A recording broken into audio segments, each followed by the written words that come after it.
அதெல்லாம் சரிம்மா. துளசி வாழ்க்கையில நிறைய பிரச்சனைகள் இருக்கு. அவங்க அப்பனுக்கு பெரிய வசதி எல்லாம் இல்ல. அப்படியே வசதி இருந்தாலும் அவன் துளசிக்கு ஒண்ணுமே பண்ணாம ஒதுக்கித்தான் வச்சிருப்பான். அவன் அப்பன் ஒரு குண்டுமணி நகை கூட போட மாட்டாம்மா. அவளால கட்டின புடவையோட தான் வர முடியும். அவன் அப்பன் அவளை வச்சு லாபம் பார்க்கணும்னு நினைச்சானே ஒழிய அவளை தான் பொண்ணா மனசால கூட நினைச்சதில்லை. அதனாலதான் அந்த வேலாயத்துக்கு கல்யாணம் பண்ணி கொடுத்து லாபம் பார்க்க பார்த்தான். கடைசி நேரத்துல கடவுளா பார்த்து அவளை காப்பாத்திட்டான். ஏன் பாட்டி அவங்க அப்பா இப்படி இருக்காரு?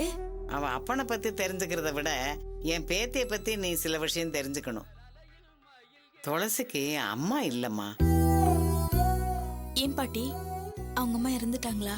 அப்படி நடந்திருந்தா கூட துளசி வாழ்க்கையில இவ்வளவு போராட்டம் இருந்திருக்காதுமா. துளசி 2 வயசு குழந்தையா இருக்கும்போது அவன் அம்மா அவளை வீட்டுல போட்டுட்டு எங்கேயோ போயிட்டான்.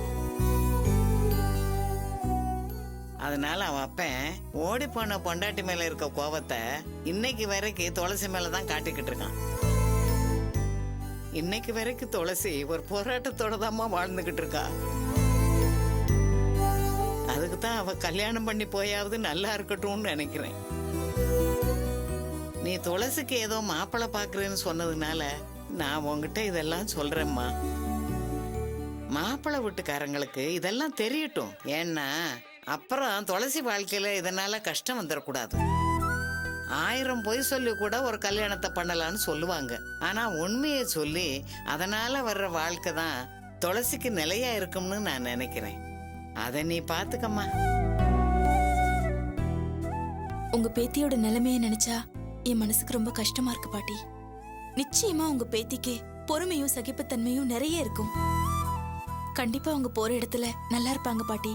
எப்படியோம்மா, கடவுள் யாரு மூலமா நல்லது செய்வார்னு தெரியாது. உன் மூலமா அவளுக்கு ஒரு நல்ல வாழ்க்கை கிடைச்சதுன்னா உனக்கு கோடி புண்ணியம்மா. நான் வரேம்மா.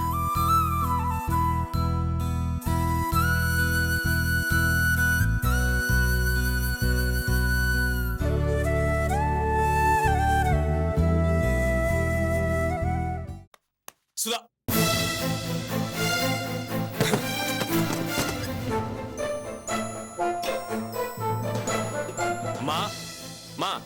இந்த வரேன்பா. என்ன பூவி இந்த நேரத்துல வந்திருக்க, சாப்பிடுறியா? அதெல்லாம் ஒண்ணு வேணாமா. சுதா எங்க? ரூம்லயும் இல்ல, இங்க வரலையா அவ? வந்தாளே. வந்தாளா? வந்துட்டு எங்க போனா? வந்த வேகத்திலேயே பூஜாவை கூட்டிக்கிட்டு என்கிட்ட ஒரு வார்த்தை கூட சொல்லாம அவசர அவசரமா கிளம்பி போயிட்டா. எது கிளம்பி போயிட்டாளா? எங்க போறதா சொன்னாலா?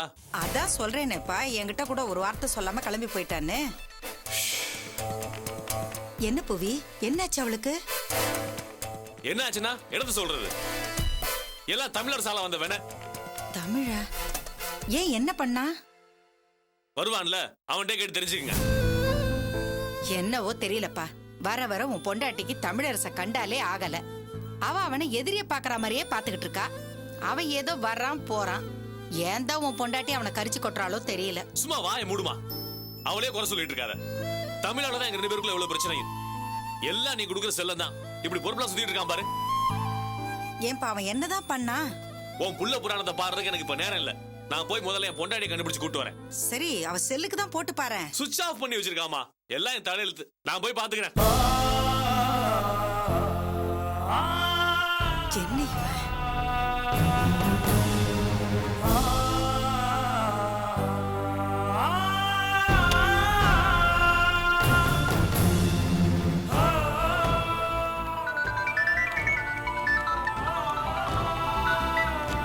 ஹலோ தமிழரசு, எங்கடா இருக்க?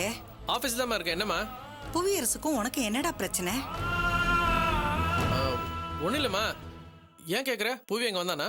ஆமாப்பா, முதல்ல அவன் பொண்டாட்டி வந்தா. பூஜாவை கூட்டிக்கிட்டு எங்கேயோ கிளம்பி போயிட்டா. என்கிட்ட ஒரு வார்த்தை கூட சொல்லல. புவியரசு இப்பதான் வந்தான். வரும்போதே கோவமா தான் வந்தான். உன்னால ஏதோ பிரச்சனைன்னு சொல்லிட்டு அவனும் அவன் பொண்டாட்டி தேடிட்டு கிளம்பி போயிட்டான். என்னாச்சு தமிழரசு, உனக்கு எதுக்குடா இதெல்லாம்?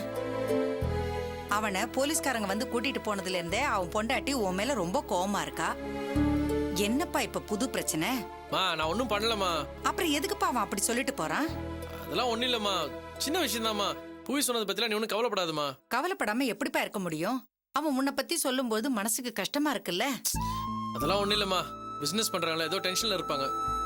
சரி ராத்திரி என்னமா பண்ற டிஃபனுக்கு பூரி உருளைக்கிழங்கு பண்ணிடுறியா? எனக்கு ரொம்ப பசிக்குதுமா, நான் மதியானம் வரை சாப்பிடல. ஏன்பா சாப்பிடாம அப்படி என்னப்பா வேலை செய்யற? ஆ, உடம்ப கெடுத்துக்காம வேளா வேலைக்கு நல்லா சாப்பிடுப்பா. அதெல்லாம் விடுமா. சரி, ஒரு 15,000 ரூபாய் பணம் இருக்குமா? என்கிட்ட ஏதுப்பா அவ்வளவு பணம்? வீட்டு செலவுக்காக ஒரு 2000 3000 வச்சிருப்பேன். அவசரமா இருந்தா அதை வந்து எடுத்துக்கோயேன். அவ்வளவுதான் இருக்கா? சரி விடுமா, நான் பாத்துக்கிறேன். உனக்கு எதுக்குப்பா அவ்வளவு பணம்? அது ஒண்ணும் இல்லம்மா, ஒரு சின்ன அட்ஜஸ்ட்மெண்ட்மா. சரி நானே பாத்துக்கிறேம்மா, பாய்மா.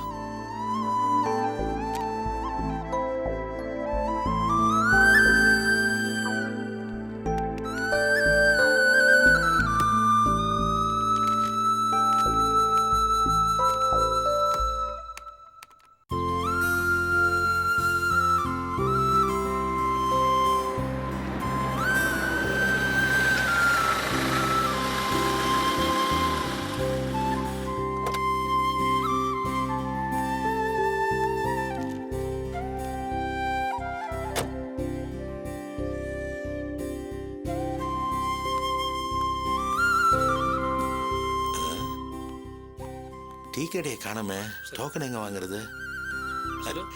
அண்ணே நல்லா இருக்கீங்களா? உங்க பொண்ணு செஞ்ச காரியத்துக்கு நாங்க எப்படி நல்லா இருக்க முடியும்? எங்க பொழப்புல தான் மண்ணா வாரி போட்டால. நீ சொல்லுப்பா.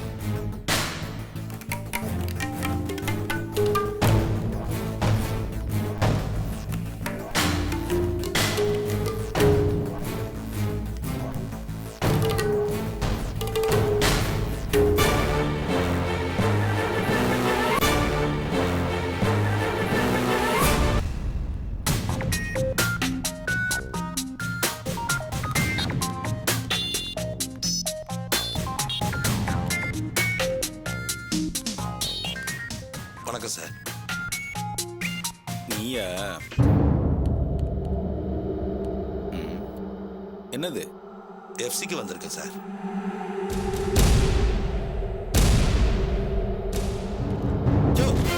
என்னது? என்னது? ஏய்யா, உன் பொண்ணு 1000 ரூபாய் நோட்டை கொடுத்து ஐயா உள்ள தூக்கி போட்ட மாதிரி நீ இந்த பணத்தை கொடுத்து என்ன உள்ள தூக்கி போட பாக்குறியா? போய்கிட்டு போயா போயா.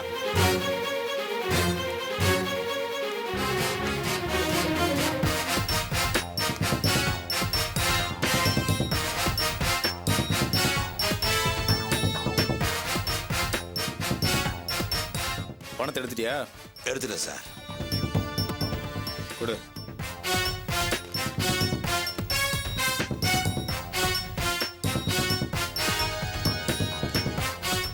என்னையா பொண்ணு வளர்த்து வச்சிருக்கிற? நீயும் நம்ம தொழில தானே இருக்கிற? இல்ல புதுசா வண்டி ஓட்டுறியா? உனக்கு நம்ம தொழிலை பத்தி நம்ம ஆபீஸ பத்தி நல்லா தெரியும்ல. இன்னைக்கு எஃப்சிக்காக இங்க தானே வந்து நிக்கிற? இல்ல ரேஷன் கடையில போய் உட்கார்ந்திருக்கிறியா? இங்கெல்லாம் வந்தா எப்படி நடந்துக்குன்னு உன் பொண்ணுக்கு முன்னாடியே சொல்லி அனுப்பிச்சிருக்கணியா? எனக்கு தெரியாது சார். இப்படி ஆகும்னு தெரிஞ்சிருந்தா என் பொண்ணை நான் இங்க அனுப்பியே இருக்க மாட்டேன். நானே வந்து வேலையை ஒரே நாள்ல முடிச்சிட்டு போயிருப்பேன். இப்ப சொல்லியா எனக்கு தெரியாதுன்னு? நீ ஒரே வார்த்தையில சொல்லிட்ட. ஐயா இந்த ஆபீஸ்ல எவ்வளவு மெரிட்டா இருந்தாரு. அவரை உன் பொண்ணு அசிங்கப்படுத்திட்டாயா? பொண்ணை பெத்துட்டா மட்டும் போதாது, அது எங்க போகுது என்ன செய்யுதுன்னு கவனிச்சுக்கிட்டே இருக்கணும். உன் பொண்ணு மட்டும் தனியா இந்த காரியத்தை செய்யலையா, யாரோ ஒரு பையனோட சேர்ந்தா இந்த காரியத்தை செஞ்சிருக்கா. அந்த பையன் உன் பொண்ணோட ஆளா இல்ல அந்த துளசியோட ஆளா? ஐயா உன் பொண்ணு மேல சரியான கோவத்துல இருக்காரியா. வெளியில வந்தா என்ன நடக்கும்னே தெரியாது. உன் பொண்ணு அப்படியே விட்டுறாத, கொஞ்சமாவது கண்டிச்சு வை. அப்பதான் இந்த மாதிரி அதிக பிரசங்கத்தனம்லாம் செய்யாம இருப்பா. இப்பவே இப்படி திமிரா இருக்கா, நாளைக்கு இன்னொருத்த வீட்டுக்கு போனா எப்படியா வாழ போறா? சார் எனக்கு அந்த எஃப்சியை பாஸ் பண்ணி கொடுத்துருங்க சார். எஃப்சி கிளியர் ஆனதான் என் வண்டியை நான் விற்க முடியும். என்னது? வண்டியை விற்க போறியா? ஏயா வண்டியை வித்துட்டு பொழப்புக்கு என்ன பண்ண போற? வண்டியை வித்தாதான் சார் என் பொண்ணை நான் இன்ஜினியரிங் படிக்க வைக்க முடியும். யாரு அந்த வாயாடி பொண்ணே இன்ஜினியரிங் சேர்க்க போற? மறுபடியும் தப்பு பண்ற பாத்தியா? நமக்கு எதுக்கே இதெல்லாம்? நீயே வண்டி ஓட்டி பொழப்பு ஓட்டிட்டு இருக்கிற. மிடில் கிளாஸ்ல இருக்கிறவங்க முடிஞ்சதா படிக்க வைக்கணும். முடியலன்னா எவனுக்கா தள்ளி விடுற வழியை பார்க்கணும். ஏற்கனவே அவளுக்கு வாய் ஜாஸ்தி, இதுல மேற்கொண்டு படிக்க வச்சேன்னா அவளை கையிலேயே பிடிக்க முடியாது. சார் என் எஃப்சி விஷயம் பாத்தியா, உன் வேலையிலேயே குறியா இருக்கிற. புது ஆபீசர் நாளைக்கு தான் வர்றாரு. நாளைக்கு வா பார்க்கலாம். ஏற்கனவே எஃப்சி முடிஞ்சு 2 நாள் ஆயிடுச்சு சார். நான் வெளியூர் போயிருந்ததுனால பார்க்க மறந்துட்டேன். யோ, இப்ப நாங்க ரூலை பிரேக் பண்ணி தானே எஃப்சியை பாஸ் பண்ணி தர்றோம். நீங்க பண்ற தப்பெல்லாம் நாங்க மறைச்சு உங்க வேலையை முடிச்சு தர்றோம். அது யாருக்கும் தெரியறது இல்ல. அதே நாங்க பண்ணிட்டா இங்க பாரு வந்து ஒட்டிட்டு போயிட்டானுங்க.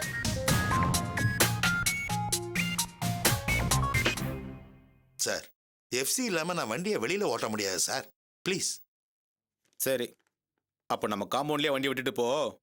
புது ஆஃபீஸர் வந்தால் பார்ப்போம். சரிங்க.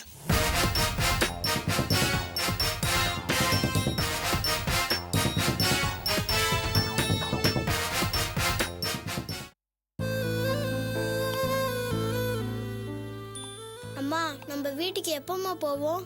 தமிழரசி சித்தப்பா இன்னைக்கு கேக்கும் ஐஸ்கிரீமும் வாங்கி தரேன்னு சொல்லியிருக்காருமா. வாய மூட மாட்டேன். இதுவும் நம்ம வீடுதான். எனக்கு இங்க போர் அடிக்குதுமா. தாத்தா மாட்டுக்கு ஏதோ வேலை செஞ்சுக்கிட்டே இருக்காரு.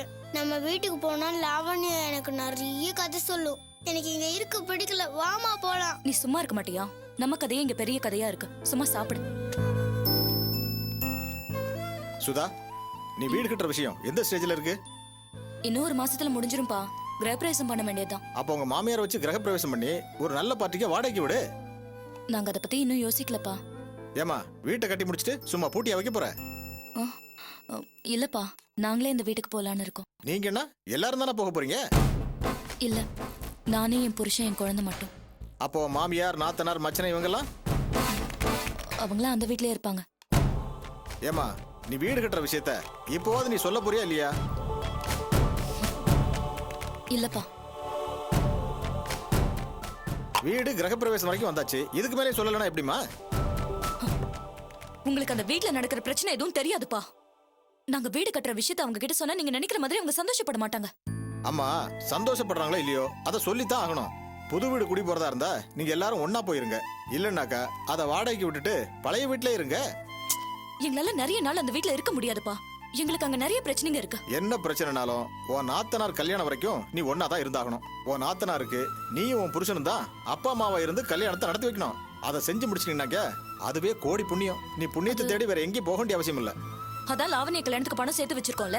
கல்யாணம்னு சொன்னா கொடுக்க தானே போறோம். அப்படி பண்ணா கல்யாணத்துக்கு மொழி எடுத்துட்டு போவாங்க இல்லையா, அவங்களுக்கு உனக்கு வித்தியாசம் இல்லாம போயிடுமா? புவியரசு எனக்கு மாப்பிள்ள, உனக்கு புருஷன், அதுவும் இல்லாம லாவண்யாவோட அண்ணன். அதை மறந்துடாதம்மா.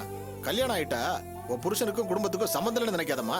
அது பெரிய பாவம். அந்த பாவம் உனக்கும் உன் பொண்ணுக்கும் வரக்கூடாதுன்னு நினைக்கிறேன். நீங்க நினைக்கிற மாதிரி அவங்க நினைக்கிறது இல்லப்பா.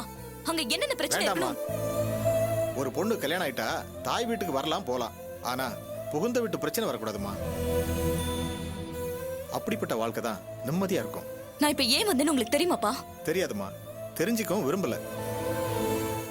நீ வீட்டுக்கு வரும்போது சொல்லிட்டு வரல, திடீர்னு குழந்தைய தூக்கிட்டு வந்த. உன் புருஷனும் கொண்டு வந்து விடல. அப்ப ஏதோ பிரச்சனையில தான் வந்திருக்கேன்னு தெரியுது. அந்த பிரச்சனை உன் மனசுல இருக்கிற வரைக்கும் அது உங்க வீட்டு பிரச்சனை. அதை என்கிட்ட சொல்லிட்டுனாக்க அது 2 வீட்டு பிரச்சனை ஆயிடும். அதனால நீ சொல்லவே வேண்டாம்மா. உன்னை விட என் மாப்பிள்ளை பத்தி எனக்கு நல்லா தெரியும். கொஞ்ச நேரத்துல அவர் உன்னை தேடி வருவாரு. அவர் வந்ததும் நீ கிளம்பி போயிடு. அதான் உனக்கு நல்லது. என்னப்பா இது? நான் இந்த வீட்டுக்கு வரக்கூடாதா? கல்யாணம் ஆகி போயிட்டா எனக்கு இந்த வீட்டுல உரிமையே இல்லையா? உன் மாமியார் சம்மதத்தோட உன் புருஷன் உணர்ந்து விடட்டும். 1 மாசம் இல்ல, 1 வருஷம் கூட நீ தங்கலாம். ஆனா உன் மாமியாரோட மனஸ்தாபப்பட்டுட்டு ஒரு ராத்திரி கூட நீ தங்கக்கூடாது. அதுதான் என் நியாயம். நீங்க இவ்ளோ நியாயம் பேசுறீங்கல்ல, அந்த வீட்டுக்கு வந்து பாருங்க. அவங்க உங்களை கூட விட்டு வைக்காம திட்டிக்கிட்டு தான் இருக்காங்க. திட்டதான் செய்வாங்கம்மா. இப்ப கூட நீ வீடு கட்டின விஷயத்த நான் தான் சொல்லக்கூடாதுன்னு சொன்னேன்னு நினைச்சிட்டு திட்டதான் செய்வாங்க. அது இயற்கை தானம்மா, அதோட தப்பு இல்லையே. இத பாருமா, நீ அந்த வீட்டுல போய் எப்படி நடந்துக்கிறியோ அதை வச்சுதான் எனக்கு மரியாதையே கிடைக்கும். நீங்க எப்பவுமே அவங்கள தான் பெருசா பேசுவீங்க. என் அம்மா மட்டும் உயிரோட இருந்திருந்தா என் கஷ்டம் எல்லாம் அம்மா கிட்ட சொல்லி அழுதுருப்பேன். இப்ப நான் யார்கிட்ட சொல்லி அழுதுன்னு தெரியல. அம்மாடி, இல்லாத அம்மாவை நினைச்சு கவலைப்படுறத விட உயிரோட இருக்கிற மாமியார அம்மாவா தானே. அப்பதான் உங்க 2 பேருக்கும் பிரச்சனை இல்லாம இருக்கும். உனக்கும் ஒரு நிம்மதி கிடைக்கும்.